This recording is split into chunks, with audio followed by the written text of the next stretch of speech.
삼성전자에 대해서 좀 더 얘기를 해봐야 될 것 같아요. 3분기에 대해서 호황에 대한 얘기가 좀 많이 나오고 있더라고요. 뭐 경쟁력과 시황을 감안하면 15조 원까지도 가능하다라는 얘기가 나오고 있어요. 괜찮을까요?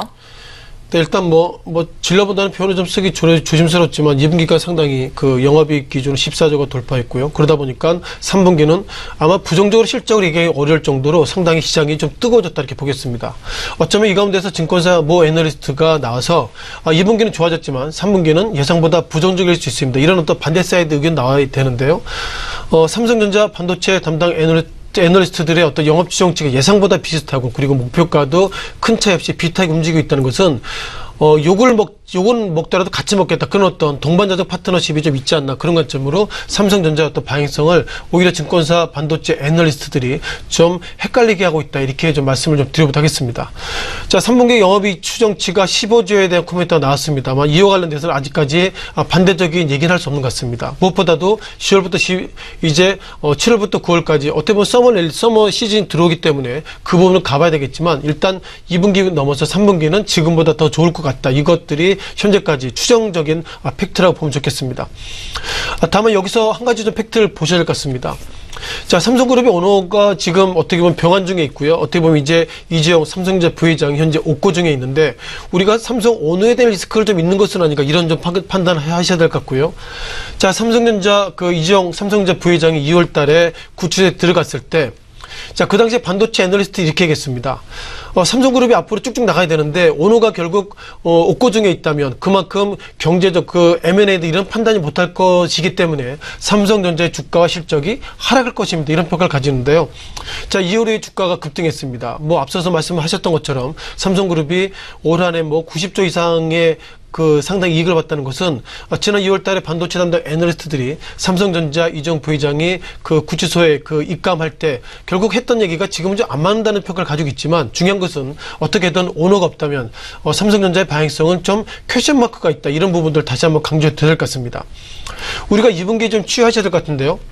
자, 2분기 삼성전자 영업이익이 13조, 14조 돌파할 때 결국 그동안 애플의 2분기 어떤 영업이익 추정치 그리고 인텔의 추정치보다 우리가 좋아지고 있다는 것은 결국 2분기만은 우리가 그 글로벌 IT 가운데서 즉 최강의 어떤 기업이다. 이 부분들을 우리가 다시 한번 팩트로서 정리를 해야 될 것 같은데요.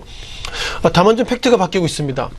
자, 이번에 영업이익 14조 가운데서 반도체가 약 7조이기 때문에 어쩌면 이제 삼성전자가 우리는 휴대폰 만드는 회사가 아니라 반도체를 만드는 회사입니다. 이런 팩트를 가지고 있기 때문에요. 자, 이제는 반도체가 좋아진다면 결국 삼성전자의 반도체 부분의 실적은 지금보다 좋아졌다. 이렇게 보겠습니다. 다만 우리가 SK하이닉스에 대한 고민을 좀 말씀드려봐야 될 것 같은데요.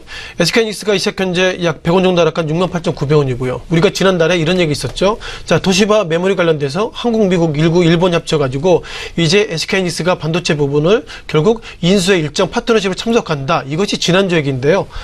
자, 그 도시바가 또 팩트가 좀 바뀐 것 같습니다. 도시바가 이제 SK하이닉스를 넘어서 그 이외에 흥하 기업을 비롯한 몇 개 기업과 다시 한번 컨택하고 있다는 것은 어쩌면 SK하이닉스가 한미일 연합으로 해서 도시바 메모리 부분을 인수할 수 없다. 이런 어떤 퀘션마크가 있기 때문에 자, 그런 부분들이 삼성전자의 어떤 부담감 또한 SK 좀 부담으로 작용할 수 있다고 보겠습니다. 다시 한번 삼성전자 돌아가겠는데요. 자, 삼성전자 반도체 부분은 좋아진다지만 중국이 예상보다 공격적으로 반도체 부분에 대한 투자를 좀 많이 하고 있습니다. 삼성전자 최근 37조 투자해가지고 현재 평택 공장이 가동 중인데요. 자, 중국 최근 들어서 200조를 투자하겠다 하겠습니다. 어디에 투자하죠? 반도체 투자하겠다 평가를 가지고 있다는 것은 결국 우리가 어떻게 보면 반도체 강점 있는 것이 아니라 삼성전자가 휴대폰 부분에 밀렸다는 평가가 중요할 것 같고요. 이제 중국이 200조를 투자한다고 그러면 어쩌면 우리가 반도체 쪽까지도 밀리게 된다면 2분기가 실적이 좋아지고 있고 삼성전자가 3분기가 영업이익이 15조 돌파한다는 그런 팩트가 온다 하더라도 어쩌면 전체적인 틀고를 봐서는 중국에 좀 밀리고 있다. 이런 관점도 말씀을 드려보겠습니다.